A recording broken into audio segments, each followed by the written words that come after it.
Welcome to tonight's licensing committee. We've also got Paul, Mr. Vickers from our legal department, and we've got Yvonne from licensing and environmental affairs. We've also got Mr. John Bryan from licensing committee to give us the value of his knowledge, which we are very grateful for. If I can just get this thing working without having to throw it out the window.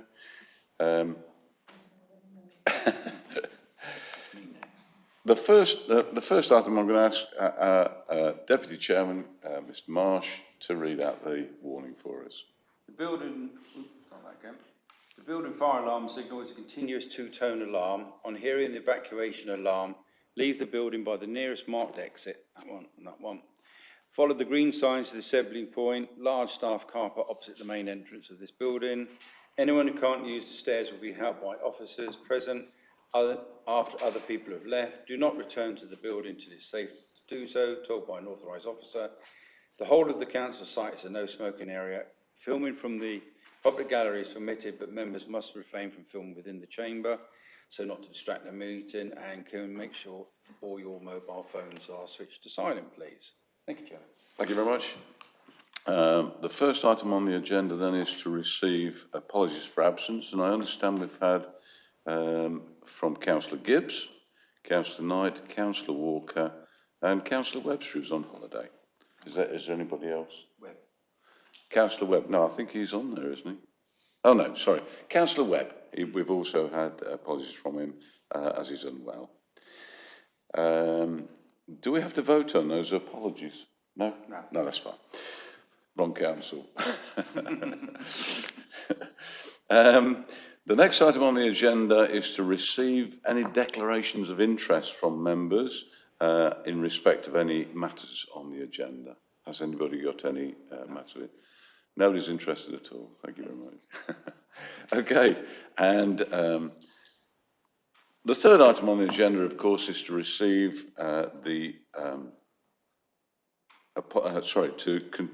to confirm the minutes of the previous meeting held on the 28th of June 22. Can I accept those minutes, please? If you'd like to stick your hands up, that's the easiest way, isn't it? No, I can't do that. Okay, that's fine. Bless you. Right, so that's unanimous from the members that are present. The fourth item is, you can tell I'm new at this, can't you? The fourth item is to consider any items that the chairman agrees to take as urgent business. I have none. The fifth item on the agenda is the statement of the revised, I believe, gambling policy, pages 70 to 46. And I'm going to ask our licensing lead, Mr. John Bryan, if you'd like to summarise and bring everything forward for us, please. Chair, thank you. Committee, the report in front of you this evening is to advise you on the content of the draft Gambling Act 2005 Statement of Licensing Policy. The policy is currently out for public consultation until the 10th of November 2022, and the Scrutiny Committee for Community Leisure and Parking reviewed the policy on the 28th of September, prior to it going out to public consultation.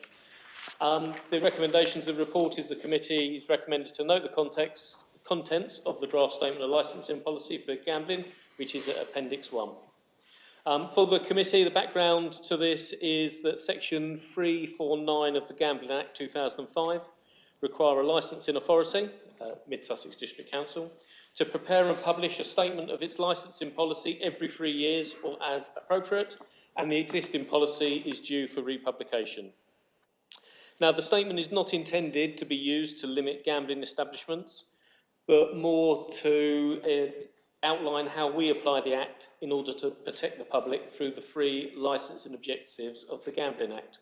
Those being to prevent gambling from being a source of crime and disorder, being associated with crime and disorder, or being used to support crime, to ensure gambling is conducted in a fair and open way, and protection of children and other vulnerable persons from being harmed or exploited by gambling. In accordance with the Gambling Act, the draft policy has gone out to public consultation. Of the list of consultees include the ones detailed on the policy. And the current policy has been reviewed in accordance with regulatory and legislative changes and the statutory guidance attached to the Gambling Act, and there are no substantial changes to our current policy statement. To provide some context for the committee, we currently licence 2 adult gaming centres, which are both at Peace Cottage Services. There are 7 betting shops, 69 premises with gaming machines that are licensed to sell alcohol, and they have an automatic entitlement to have 2 gaming machines, provided that they have notified us.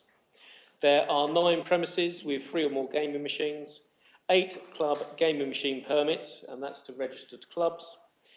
They're allowed larger prize money.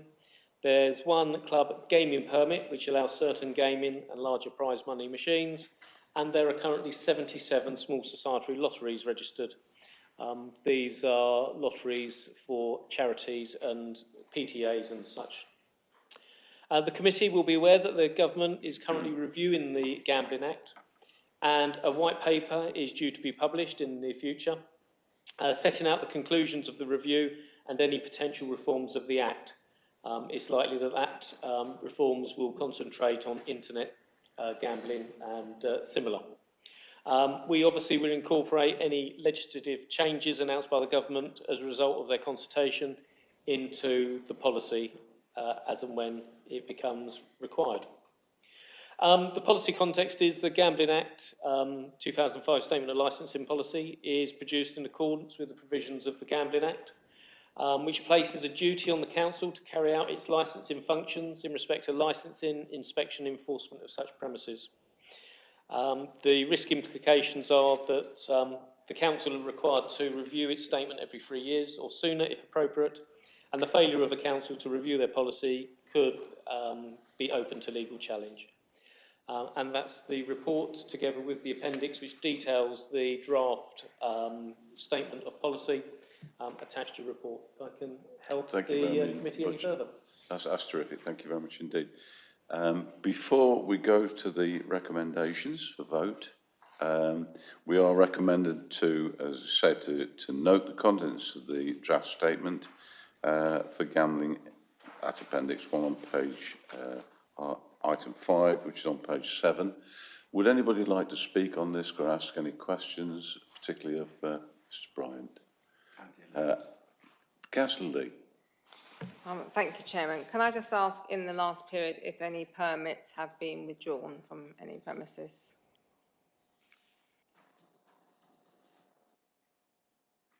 No, during the period, no permits have been revoked. If you mean the gaming machine permits, there have been some which have been applied for and some which have been returned back to the council. With the gaming machine permit, the automatic entitlement, if the premises licence holder changes, then the permit in fact dies with the transfer, and then the new premises licence holder has to reapply for a new permit. So there has been some change in respect of that. Thank you very much. Would you like to come back on that? I'll just come back slightly in a slightly different guise on where it talks in the appendix in the gambling risk assessments. At 6.2, it talks about there being triggers. I'd just like to know what are considered the triggers for a licence to be, I think, withdrawn. But yeah, definitely. Sorry, is that very unclear? No, that's fine, Councillor.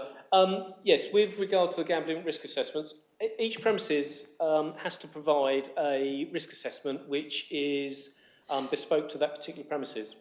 As part of the inspection process, the licensing team visit all betting shops and the adult gaming centres to inspect the premises to make sure they're complying with the conditions of their licence, and also have a in-date risk assessment, and they're complying with their risk assessment. If we found that they weren't complying with any of their licence conditions, then we would look to take compliance or enforcement action. There's been no need to take any of that action with any of our premises. Thank you. Are you happy with that? Good. Councillor Laband. Thank you, Chair. This is another question, I think, probably for Mr. Bryan, and it'll be, I'm expecting a one-word answer. Have we had any complaints from any of the members of the public regarding establishments operating about our gaming machines in licensed premises, or indeed, or betting shops? No, we've received no Gambling Act complaints from members of the public. Thank you. You happy with that? You don't want to come back? Okay. No other questions I can see. So therefore, I'll take you to the actual recommendations, which is that we note the contents of the draft statement of licensing policy for gambling in Appendix 1. Can I have your votes, please?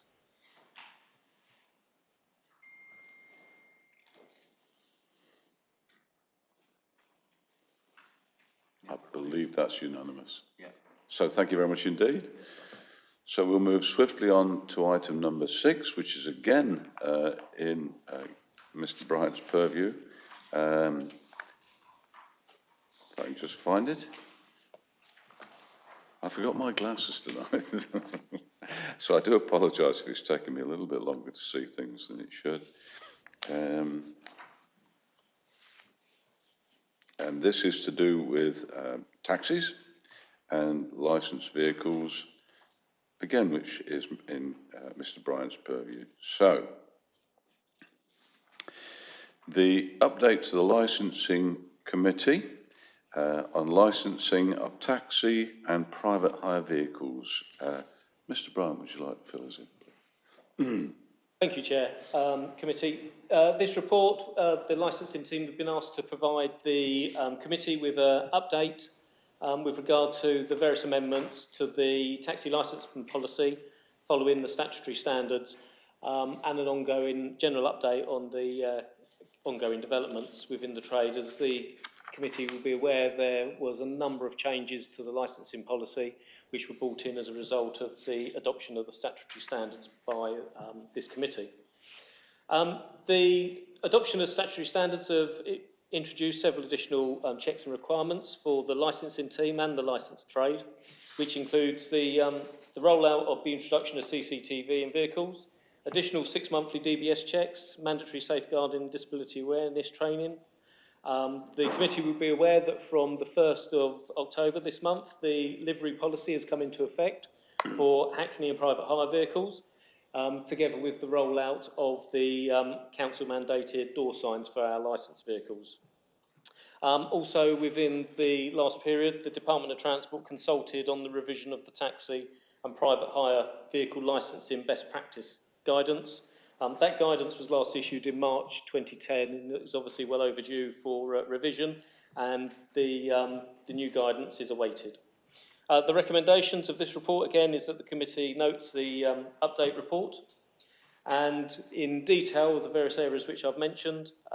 In respect of the introduction of vehicle CCTV, the licensing team have completed the data protection impact assessment in conjunction with the Council Data Protection Officer, and the specification of the system has been finalised. The licensing team are currently identifying a range of suppliers and installers who can provide the required system to meet the specification. The supplier list will be circulated to drivers at the end of October 2022 for the systems to be installed over a rollout period. What was desired was that drivers, given the economic circumstances, had a range of suppliers who would be able to supply the required equipment rather than restrict them to just 1 or 2 suppliers. Different suppliers have different payment methods. Some of them rent the equipment to drivers, so it would give drivers the flexibility to choose which option was best for them, rather than force them down a particular avenue. Once the rollout is commenced, the council will become the data controller for all the CCTV systems fitted in mid-Sussex vehicles, and footage will only be downloaded at our request or our authorisation. Drivers are now required to subscribe to the DBS update scheme when they apply for or renew their DBS certificate. And as such, the licensing team are carrying out 6 monthly checks on all certificates which are registered, and this is currently in the region of 225 certificates. Obviously, once the rollout has finished, as drivers renew their certificates, there will be in the region of 450 to 480 certificates to be checked on a 6 monthly basis. Almost all the licensed drivers have now completed the mandatory safeguarding training. The drivers who have not completed this training within the required time period will have their Hackney or private hire licence suspended until they successfully complete it. And I can report to the committee that in fact there is probably only about a dozen drivers who haven't completed the safeguarding training, and none of those are currently driving. And they are aware that they need to complete the training if they return to driving. The mandatory disability awareness training has been rolled out, and that's currently being undertaken by drivers who have 12 months to complete the training satisfactorily. And I'm pleased to say that the training is being notified, completion of the training has been notified to us on a quite a good basis. We seem to have quite a good uptake on it, but again, when we come to the 12-month period, any drivers who haven't undertaken that training will be advised that they need to in order to comply with our conditions. The livery policy has come into effect. All licensed Hackney vehicles are now white, and private hire vehicles are not white in colour. Obviously, this helps the public identify a taxi more readily and makes some of the enforcement activities far more straightforward. And in connection with that, the council-mandated door signs have been rolled out. Councillors may well have started to see them on some of the vehicles. Obviously, due to the number of vehicles on the fleet, these are being fixed by the licensing team at plated appointments, drop-in sessions, and will be by visits to the ranks. And the rollout is expected to take place over a number of months due to the number of vehicles that we have to see. The fare increase approved by this committee came into effect on the 20th of September, and as requested by the committee, the licensing team will next review the tariff in May 2023. The fare increase does appear to have attracted new applications, replacing some of the drivers that have retired. There has definitely been an increase in new applications for licences, which is good to see. The current unmet demand survey in respect of the current cap on licensed Hackney vehicles is expected to be received from the consultants LVSA at the end of October or beginning of November, and will be presented to this committee at the next committee meeting. And as stated before, the Department of Transport consulted on the revision of their taxi and private hire vehicle licensing best practice guidance. The consultation closed on the 20th of June, and the results of the consultation are awaited to be published. That's a report in front of the committee. If I can assist the committee any further with any questions. Thank you very much indeed, Mr. Bryant, for another excellent and comprehensive report. Councillor Levan. Thank you, Chair. Indeed, it was a very good report and very thorough, thank you. I've got two questions. The CCTV access, which is, as Mid-Sussex is the data controller, in the event out of hours, any time in the evening, or particularly at weekends or public holidays, if there's a serious crime with injury or something like that, do the police have a method of accessing that data quickly? I've got a second question after that.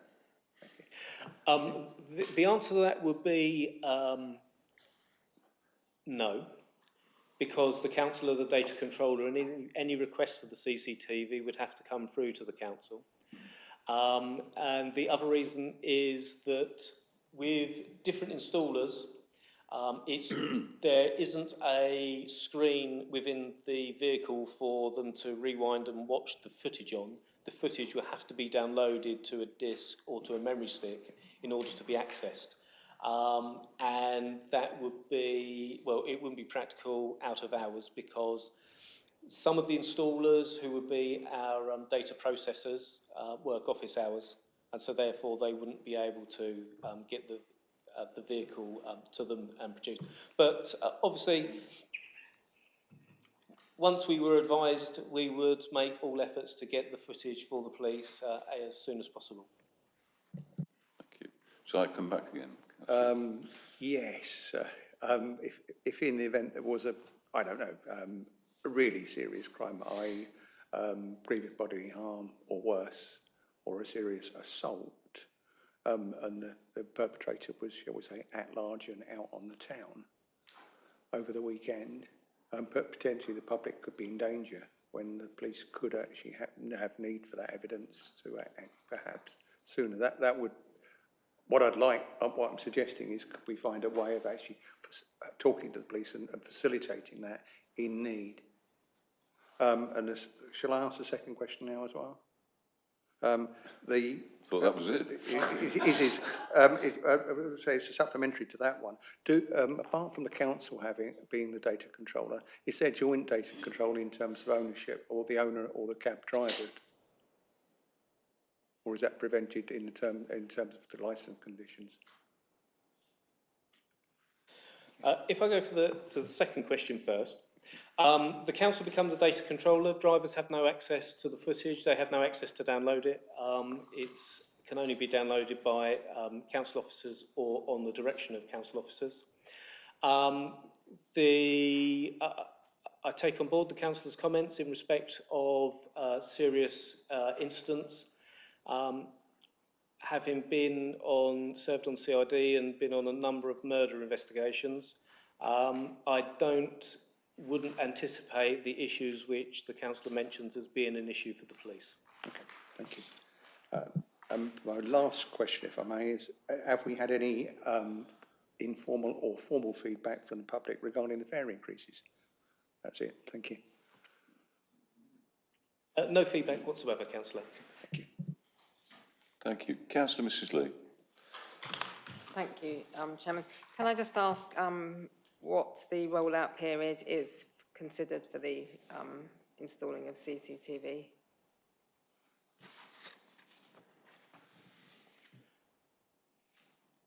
Once we've got the suppliers identified, we would be looking at 6 months for the rollout of the CCTV, which enables drivers to be able to ensure they can fund it.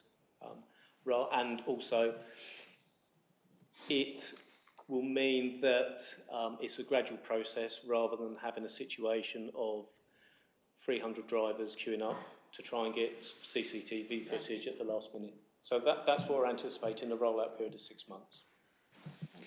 Would you like to come back? Or?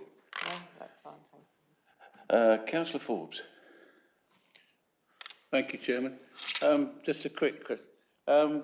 Disability awareness training, what was the date it started, and how many taxis have actually started taking the course?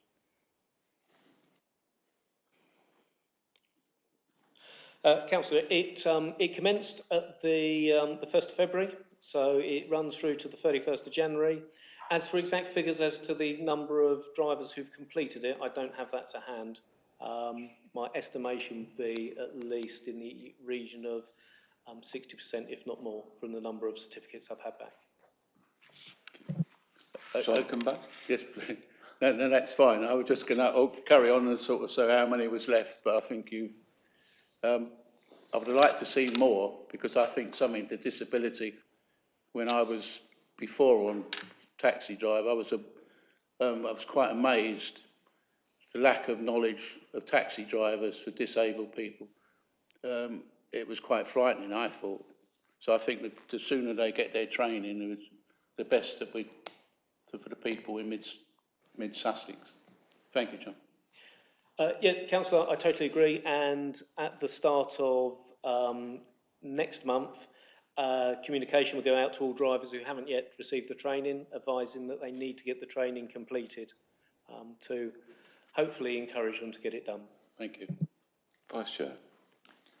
Thank you, Chairman.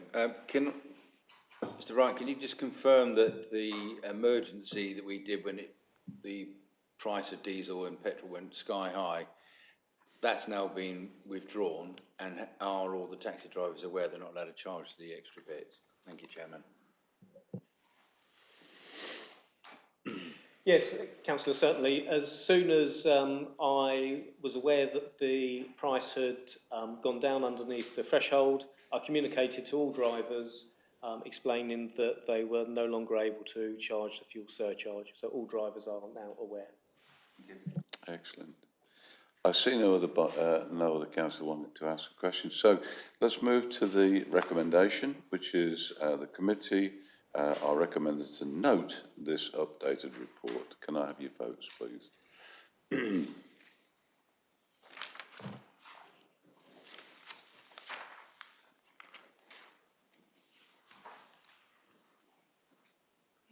people still voting? Are we still waiting for a couple?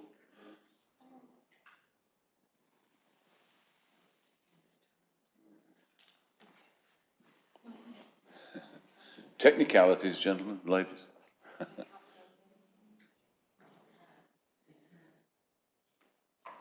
And now I believe that we're unanimous. Thank you very much indeed. The item 7 on the agenda, we move to that, is questions pursuant to Council Procedure Rule 10.2. Due notice of which has been given. I have none. And therefore, with great thanks to members for coming tonight and also for the officers attending as well, I will close this meeting at 7:25.